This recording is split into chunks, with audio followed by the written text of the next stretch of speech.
I want to thank everyone formally and officially for being on with us this evening. And I also want to start by grounding us in what this space is and also what it is not. This is not an advocacy forum. It's not a debate. And it's not a space for outrage or performance. The work that we do at Common Ground USA is about de escalation, it's about pre crisis intervention, and reducing the risk of political violence in a country that feels increasingly polarized and brittle. We work quietly across ideological, sectoral, and cultural lanes with leaders in faith, business, media, law enforcement, and government. And we do that to build trust before things break, not after. And that means convening people who would never otherwise sit together. We want to make sure that we are surfacing where real red lines actually are and also building shared frameworks so that when pressure hits, escalation isn't the necessary default.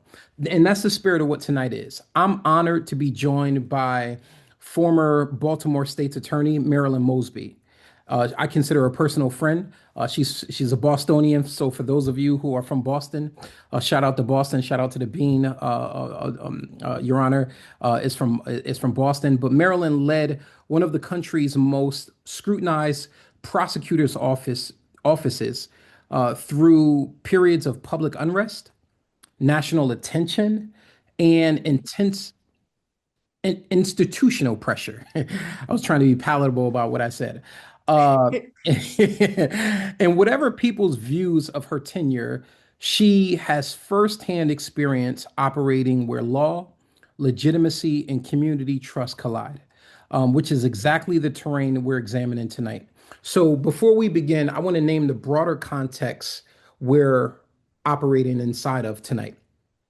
What we are seeing right now politically isn't just polarization, it's pattern escalation. Yes. It's tribalism under pressure, it's identity hardening, it's loyalty tests, and it's zero sum thinking. And these dynamics aren't necessarily new. They show up wherever systems are under strain. I recognize them because I've lived inside of environments where escalation was normal and where respect was equated with survival and where disrespect became threat and where once an us versus them framework locks in, nuance disappeared and violence started feeling permissible. And what we see today is that politics is running on that same operating system. It's different uniforms, but it's the same circuitry. And the danger isn't just what gets said. It it's what happens operationally when Yeah. dehumanization enters the system. Trust collapse, fear spreads, and people begin outsourcing moral responsibility to the group. And reaction replaces judgment, and mirroring replaces leadership. Our work and the reason for this conversation is about interruption. We want to slow down the cycle before it locks in. We want to protect people who are under real threat without reinforcing the dynamics that make those threats worse. And we also want to practice discipline under pressure, not as a virtue signaling, but as power. And that's the framework that I want us to hold. So, Doctor Marilyn Mosby, welcome so very much. I'll take it. I'll take the doctor. Well, I have a Juris Doctorate, but I'll take the doctor. you got a JD. You got a JD. I do. So I do. I do. it is fitting. It is fitting. Look, I want to just jump right into jump right into our first question. You've operated inside moments where public pressure is intense and emotions are being deliberately inflamed. When you look Yeah. at moments like what the country is currently in, where we seem to be at a crossroads, where we seem to be almost at the precipice of a tipping point, what do you recognize immediately that most people miss? I mean, what I recognize is exactly what you just referenced. First, that these moments aren't just like chaotic, but they are patterns, right? So they're patterned. When pressure rises fast, I'm watching and looking for who benefits from that speed and who's left exposed when symbolism replaces structure. I Mhm. mean, I saw it after the death of, Freddie Gray when officers took a knee in the name of protest and solidarity, while many people experienced that moment as relief. You had Mhm. two varying points, right? But operationally, it became something different. You had a sudden collapse of clarity around responsibility and public safety. In that instance, that symbolism moved faster than the infrastructure could support, and Mhm. communities ultimately paid the price for that gap. Mhm. That same pattern repeated nationally when we think about like what happened in George Floyd's murder. Mhm. You know, the slogan traveled the world, but the systems that determine whether the Black lives actually were protected did not move with it.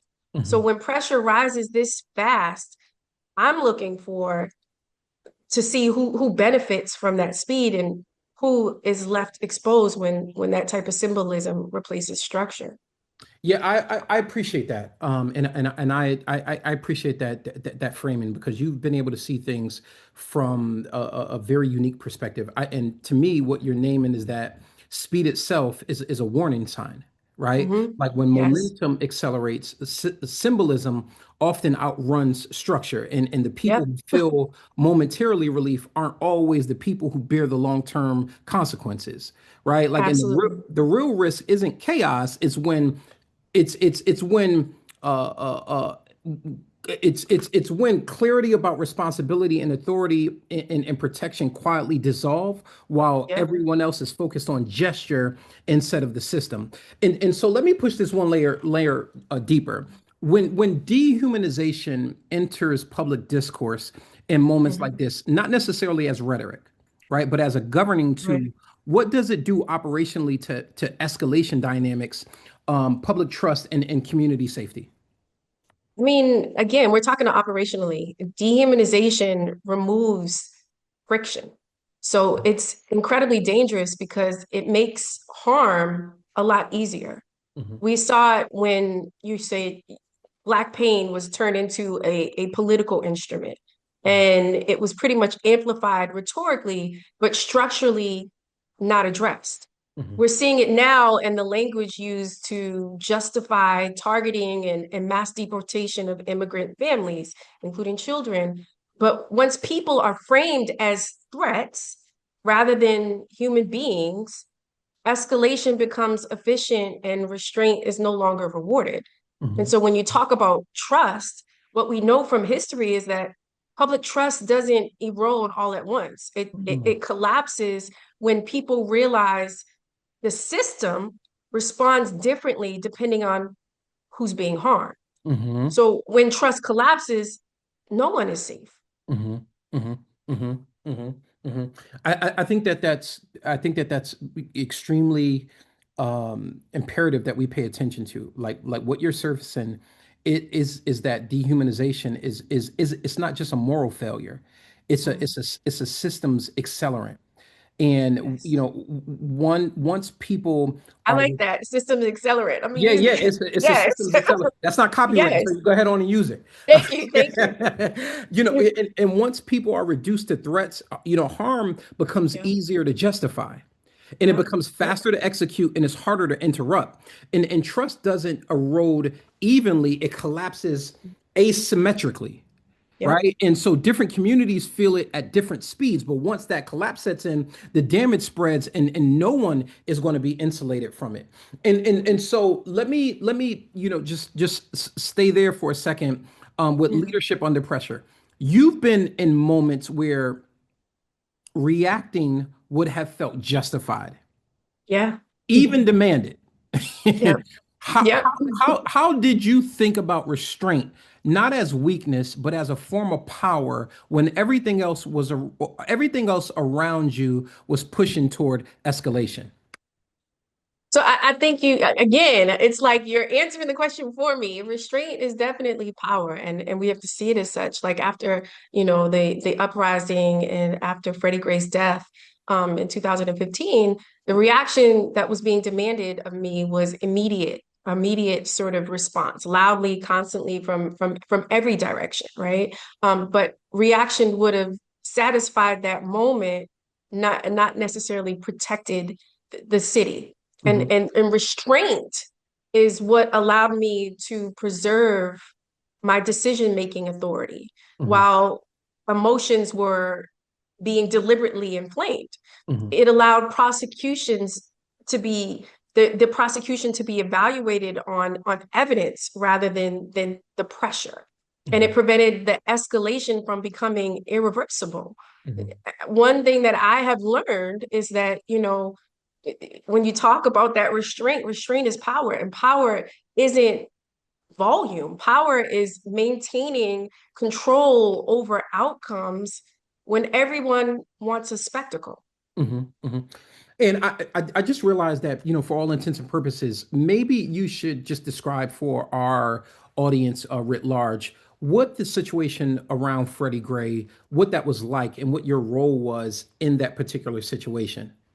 So in that particular situation, it was 2015. I was the elected state's attorney for Baltimore City, 4 months into my first term, when a 25-year-old Black man by the name of Freddie Carlos Gray Jr. was arrested unconstitutionally, placed in a metal wagon head first, feet shackled and handcuffed.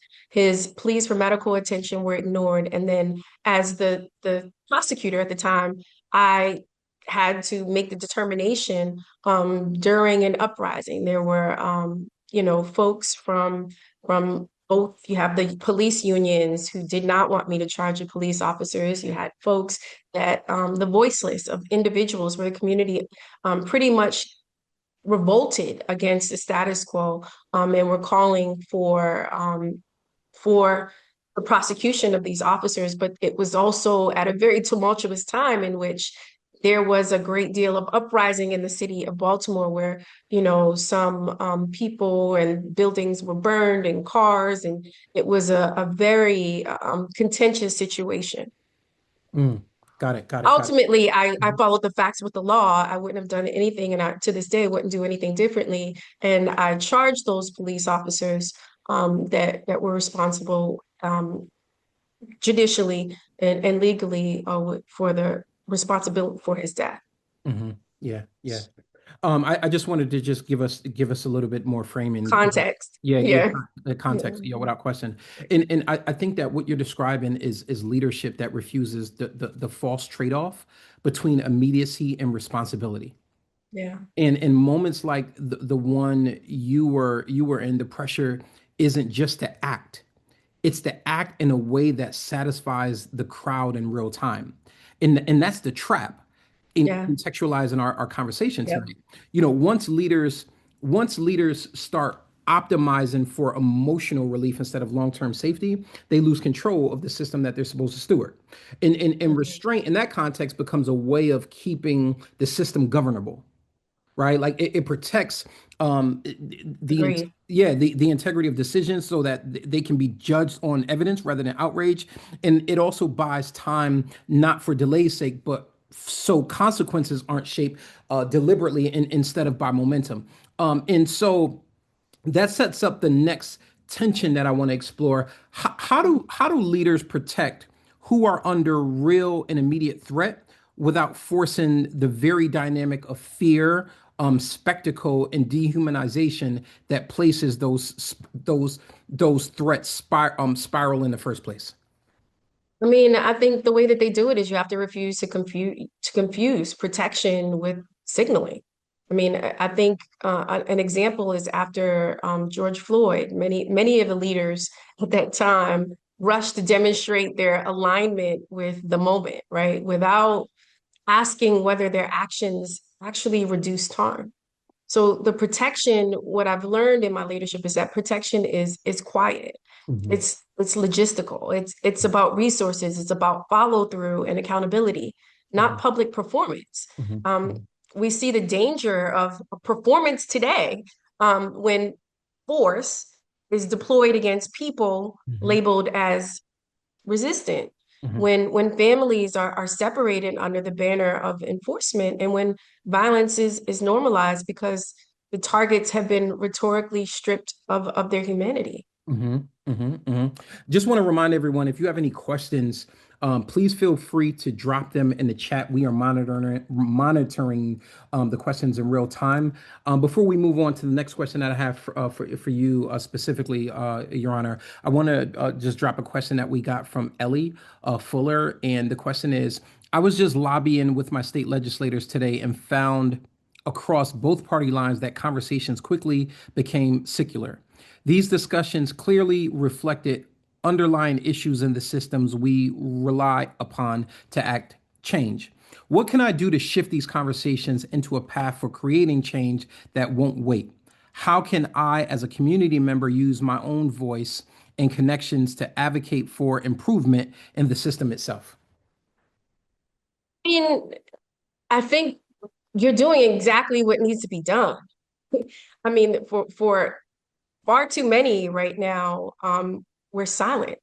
And so making sure, and I know that we're gonna talk a little bit more about this, Mhm, but utilizing your discernment on which is your ability to judge well under pressure mhm, and staying engaged. I think that that's critical mhm, and not being distracted mhm, mhm, by the noise, but ensuring the accuracy of what's being piecemeal to us, mhm, if that makes sense. And mhm. and really utilizing that discernment is critical.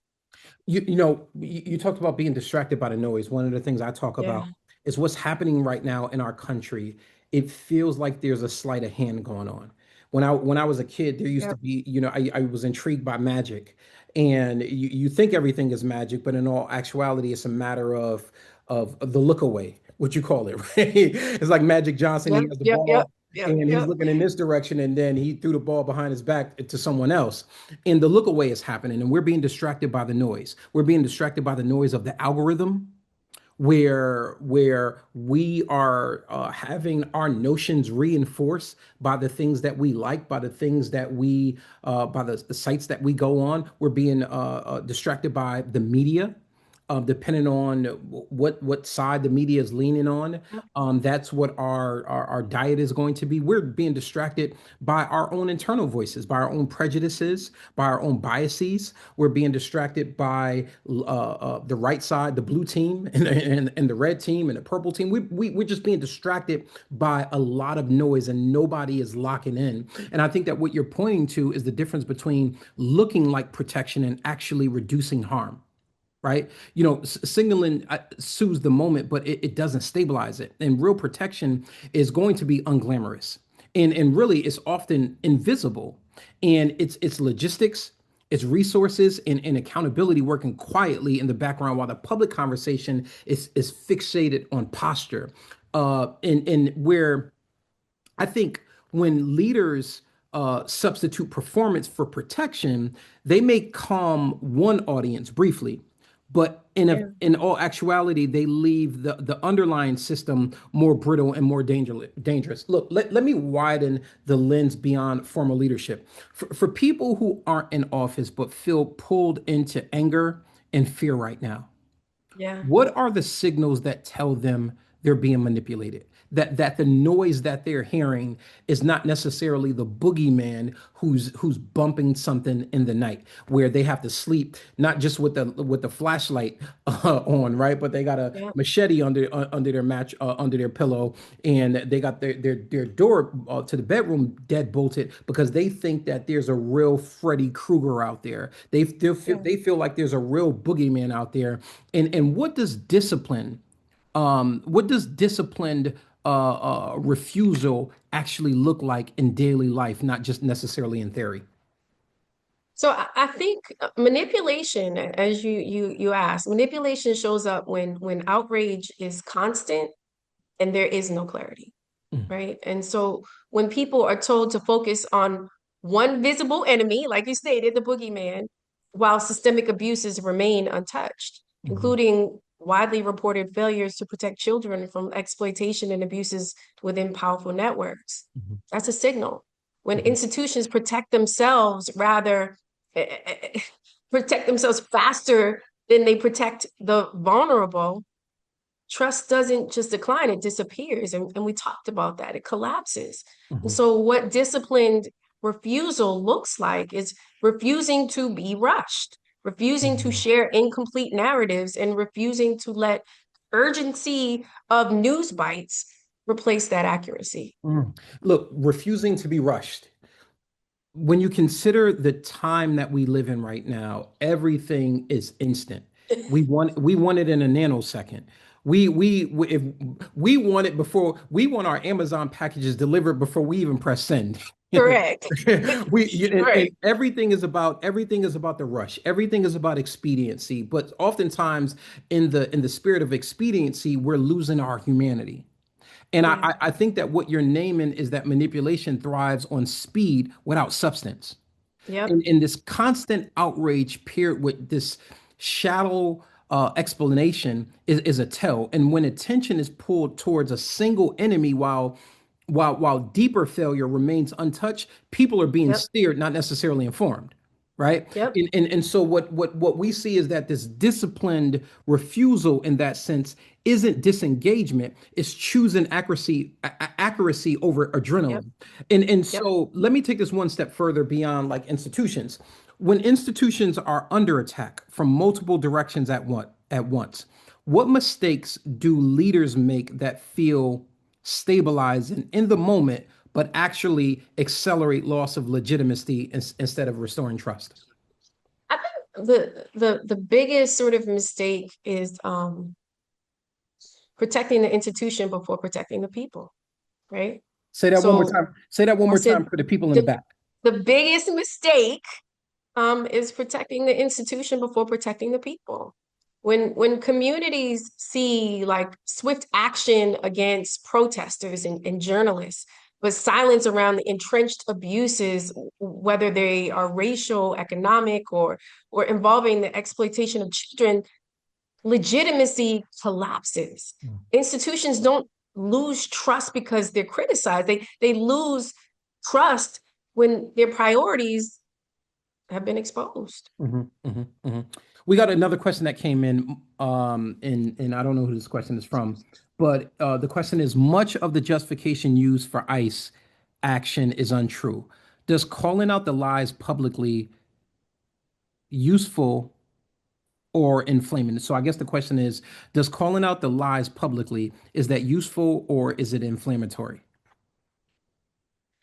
So, I mean, I think it goes back to what we were talking about. I mean, it's about understanding that you can't be rushed, right? Refusing to share these false and we talked about incomplete narratives, and refusing to allow the news bites to replace what we said was needed, which is the accuracy. And Hmm. so it depends on how you're doing it, but I think you have to be vocal. I think you have to be accurate. I think you have to speak up, and we can't just be complacent and sit back and allow for these false narratives to continue. Hmm. Hmm. I think that we have a civic duty to search for the truth. There Yeah, used to be a time in this country, Your Honor, when we had a civic duty to vote, we had a civic duty to act yep, as good Samaritans. We had a civic duty to report things that we saw in our community in order to yep. keep our community safe. We had a civic duty to work, right? Because it contributes to the overall safety of our community. And now I think that there's another layer of civic duty that we have, Yeah. especially in this country. We definitely need to seek the truth. That should be an extension of our civic duty. Civic, it goes to moral Mhm. too. Mm. It's spiritual. I'm spiritual. I mean, yeah, I agree. Yeah, yeah. So let me take us to authority itself. How do Yeah. leaders think about authority in moments like this, especially the difference between enforcing order and maintaining consent? And why does confusing those two accelerants break down instead of stabilize things? I mean, I think order without consent is fragile. Hmm. We saw this during the unrest in Baltimore. Hmm. We see it now when enforcement is emphasized without legitimacy. I Hmm. think authority survives crisis only when people believe it's exercised with moral consistency. And we kind of talked about that in the previous question. It Hmm. exercise more, you have to exercise that moral consistency and not selectively, not politically, and not at the expense of those that are the most vulnerable. Yeah. Look, we don't have much more time. I see that there's some people in the chat who's asking for the transcript, simply because you got some mic drop moments in here, and it sounds like some folks who are on our I team. don't know. I think you have all the mic drop moments.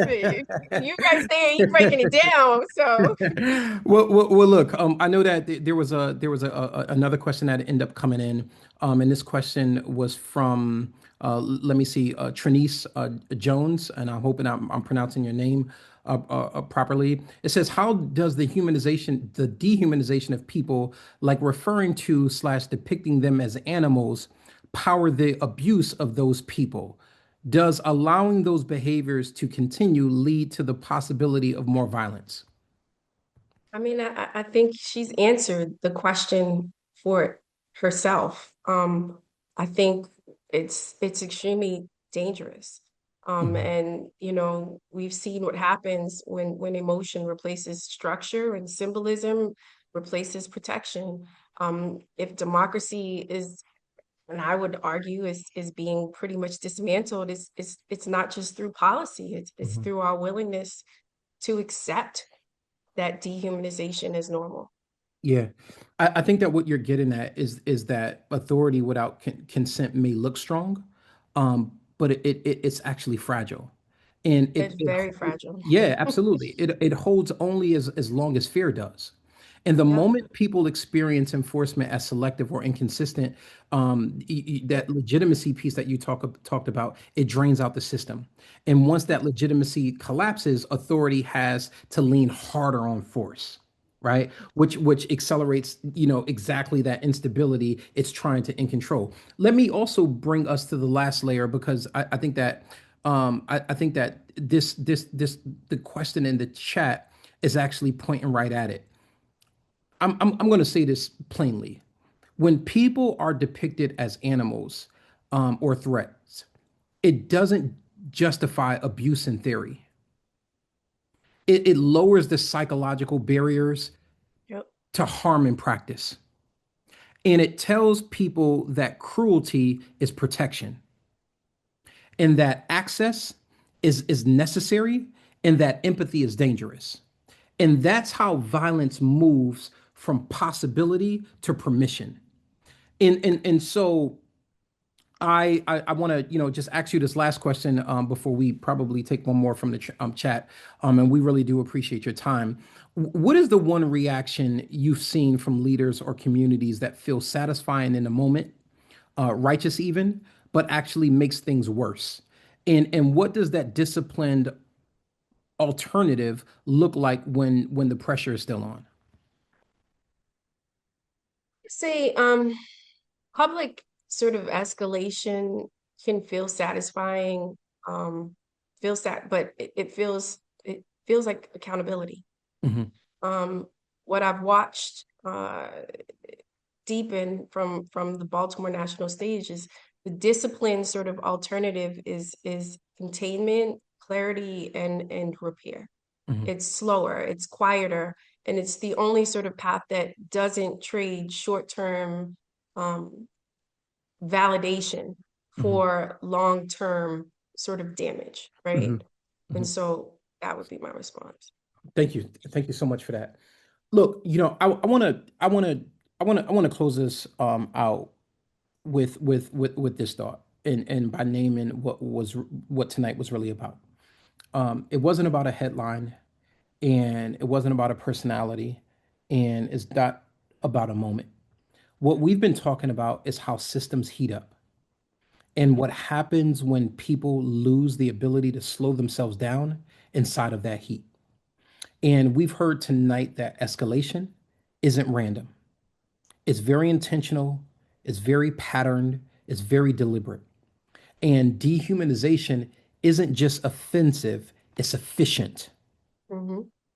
That's when symbolism outruns structure, Yep. when performance replaces that protection, and when institutions protect themselves faster than they protect people. That's The one of the people. Yep. things that Your Honor Yep. discuss, right? Like, trust, or that when that trust erodes, then we have all hell, quite frankly, breaking Yep. loose. And once that collapse happens, everyone becomes less safe. The Yep. temptation in moments like this is to believe that louder is stronger. I'm almost tempted to extrapolate from a movie called American Gangster, where Denzel Washington portrayed a guy by the name of Frank Lucas. And there's a Hmm. scene in the movie where Denzel tells his brother, the loudest one in the room is the weakest one in the room. We think that the loudest one is the strongest, that the fastest is the bravest, and that outrage is leadership. But what we've been reminded of tonight is that real power looks different. It looks like restraint under pressure. It Yep. looks like refusing to confuse urgency with clarity. And it also looks like protecting people quietly, consistently, and without a spectacle. And most of us in this room aren't presidents or prosecutors, but we are not powerless either. Every time we refuse to mirror dehumanization, we interrupt the cycle. Yep. Every time we slow the spread of incomplete narratives, we restore that friction. Every time we insist on dignity without abandoning accountability, like Your Honor just discussed, we weaken the game that deepens that deepens fear, and it also depends on us being divided, us, because that's how it survives. And this work is preventable by design. It's preventative by design. It's not flashy, and it doesn't trend. And if it's not working, you often don't see it at all. But prevention is how you stop lines from being crossed before they become impossible to uncross. So the invitation coming out of tonight is simple, but it's not easy. We want you to operate with discipline when others are rushing. Slow things down. Don't be rushed into a decision. Protect people without performing protection. Refuse the bait. Refuse to get caught up in the algorithm. Refuse the false choice between justice and humanity. That's how we turn down the thermostat in this country. That's how systems are going to cool, and that's how trust is going to be rebuilt. And that's how we get through moments like this without becoming something that we can't undo. Look, I want to thank you, Marilyn Mosby. I don't even feel comfortable calling you Marilyn in public. Uh, I know that's your I first don't know name. why. I know that's your first name, but I want to That's thank my you. name. Yeah, I want to thank you so much, very much, for being on with us tonight. Thank you for your thought leadership. Thank you for your heart. Thank you for your spirit. Thank you for refusing to become the very things that you have experienced by institutions in this country. We have seen people like you. We need leadership like yours to be able to rise up in moments when institutions are seem to be threatening. They seem to be harassive. They seem to be bullying. They seem to be intimidating. We need leadership like yourself. And we don't necessarily have to be an elected official in order to lead in love. We don't have to be an elected official to lead in humanity. And we don't have Yep. to be an elected official to lead in dignity. You can do that right from the very comfort of your own heart and from the clarity of your own mind. Look, until next time, my name is Louis L. Reed, National Senior Advisor for Common Ground USA. Thank you so much, everyone, for joining us. Stay tuned for what it is that we have next. We want you to stay in community with us. We want you to be in fellowship with us. And more importantly, we want you to be good to each other. Lead in love, lead in humanity, and lead in dignity. Peace.